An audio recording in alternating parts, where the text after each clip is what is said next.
はい、皆さんこんばんは、友太郎でございます。私は10年間社畜として働きまして、身も心も江戸川の河川敷のように痛めつけられまして、日本を脱出しました。その後、シンガポールでですね、定住いたしまして、永住権をもらって本日までしぶとく生き残っております。今日はですね、他国から移民を受け入れるメリットについてお話ししたいと思います。日本が立ち直るためにもですね、非常に重要なお話となっておりますので、今日も元気にですね、ヨレヨレの日本にダメ出ししていきたいと思います。皆さんはその移民に関してどのようなイメージを持っていますかね。で、おそらくですけど、ほとんどの人ってその移民と聞くとネガティブなイメージをどうしてもこう思い浮かべちゃうんじゃないかなと思います。だってテレビなんかでも、やれアメリカでね、黒人が差別されたとか、アジア系の移民が差別されたとかですね、そういった情報ばっかり報道されてますよね。だからみんなのイメージも、例えば移民を大量に受け入れると治安が悪くなるとか、雇用が奪われるとか、日本の伝統が失われるとか、こんなことを想像しちゃう人が非常に多いと思います。私も30歳ぐらいまでは皆さんと同じような、こういった移民に対してネガティブなイメージを持っていました。ただこの年になって移民で成り立っているシンガポールっていう国に移住してね、でこの国の経済発展ぶりっていうか、その住みやすさを目の前で見ていると、移民っていうのはデメリットよりもですね、メリットの方がはるかに大きいんだっていうことを思い知らされます。でもちろんその移民してきた人たちとね、ローカルの人々とのこの圧力とかですね、社会問題っていうのはどの国でも発生してるし、こういった問題っていうのはもう不可避で避けられない問題となります。だからいいことばっかりではないっていうことですよね。で、それは確かにその通りです。けどそういったデメリットがあっても、世界の多くの国っていうのは移民っていうのを受け入れ続けています。で、理由は至ってシンプルで、そのデメリットを1とした場合、メリットが15とか20ぐらいなんですよ。だからこの動画見た後ですね、移民に対する認識っていうのをみんな変えてもらえたらと思います。具体的にその移民の利点っていうのを説明すると3点ありまして、まず1点目は、これは人口の維持もしくは増加をさせるっていうことね。これは説明する必要もないよね。国が発展していくためには技術とお金だけでは絶対に無理です。まとまった人口っていうのが必要になります。で、また日本みたいに人口がどんどん減少している国っていうのは、その減少分の穴埋めをする必要があるでしょ。で、出生率を上げていくっていうのはすごい難しいし、効果が出るまで非常に時間がかかりますが、その点移民っていうのは受け入れたらすぐに効果が出るし、国力を上げるには一番手っ取り早い方法ですよね。オーストラリアでは毎年ですね、約15万人に対して永住権を与えてます。アメリカは約10万人。で、私が住んでるこのちっちゃいシンガポールでさえですよ、3万人毎年、受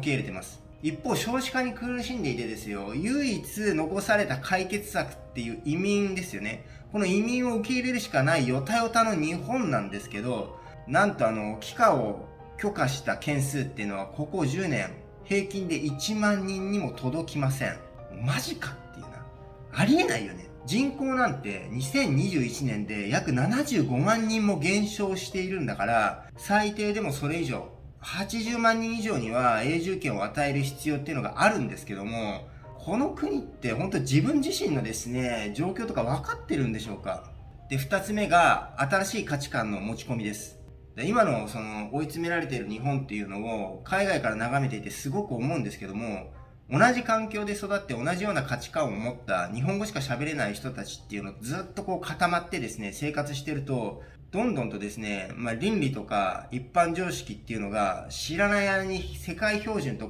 どんどんずれてくるんですよね。で、平たく言うとこれ社会全体がカルト宗教みたいになってくるんですよ。具体的に言うと、労働環境が悪いとか、職場での暴力が横行する、毎日パワハラとサビ残がある、政治家の汚職を裁くことができない、女性の賃金が異様に低い、選挙制度に明らかにおかしな問題点が存在している、体罰が平然と行われる、真夏に強行されるスポーツ大会、スポーツは楽しむものじゃなくて修行、相手が自殺するまでいじめる、上司の言うことは絶対、先輩の言うことは絶対、組体操、班ごとの連帯責任、異様な新人研修、今挙げたことって日本にいる人でもね、心のどこかでおかしいなって思っている人も多いかと思います。仮にこんなこと海外でやったらですよ、暴動起きますし、虐げられた側から激しい反発、抗議活動っていうのがもう毎日のように発生しますよ。日本人ってこういう人権とか自分の権利を守る過激な抗議活動っていうのは軽視しがちなんですけれども、海外ではですね、権力を持った人たちと戦って、労働者や女性、そういった人たちの自分たちの権利を勝ち取ってきたっていう歴史があるんですね。で、自分の権利を主張する、不正に対してはしっかりと声を上げる、こういった海外では当たり前の精神っていうのがですね、日本人には本当に欠けてまして、で、移民を受け入れると、彼らって外からこの日本社会にプラスになる新しい価値観とかですね、倫理観っていうのを持ち込んでくれるんですよ。端的に言うと、その価値観とか倫理っていうのをアップデートできるようになるんですね。はい。で、3つ目。これが、一番重要だと思ってます。で、国民の語学力、国家の情報処理能力の向上です。今世界ってオンラインを通じてですよ、大量の情報を共有しながらすごい速度で発展しているわけですね。でも実は日本っていうのは完全に蚊帳の外なんですよ。理由はすごく簡単で、日本人の 99% もうほとんどの人は全く外国語が喋れないからなんですよ。オンライン上で存在している日本語で記述されている情報の数って皆さん想像できますか？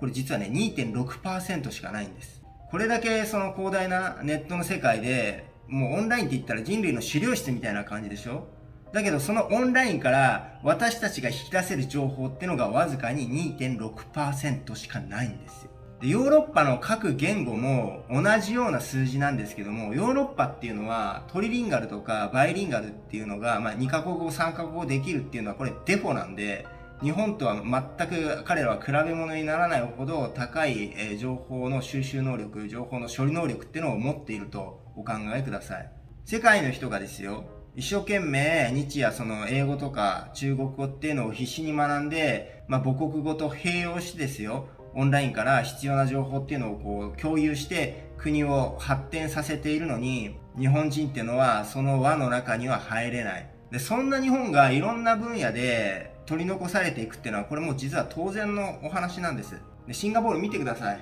公用語は英語で、国民の7割は中国語が流暢です。残りの3割がヒンディー語とマレー語、これが堪能っていうことになります。で、これ単純に考えてオンラインに存在している情報の 40% を活用できる計算になります。だからシンガポール政府っていうのは国民に対してすごく洗練されたアプリを使用して公共サービスを提供してるし、年金とか税金っていうのを完全にデジタルで管理してるわけですよね。で、非常に IT とかですね、医療技術っていうのが非常に高いレベルにあるんですよ。でもそれってやっぱりいろんな国から情報っていうのを直接取ってこれるし、論文も英語で直接読めるし、その国民の言語能力ですよね。つまり国としての情報能力っていうのがもう日本とは段違なんですよ。これがシンガポールの発展の原動力です。移民を受け入れることによって日本のこの乏しくて貧弱で情けない、もう終わっている情報処理能力を一気に伸ばすことができるんですよ。それが移民なんです。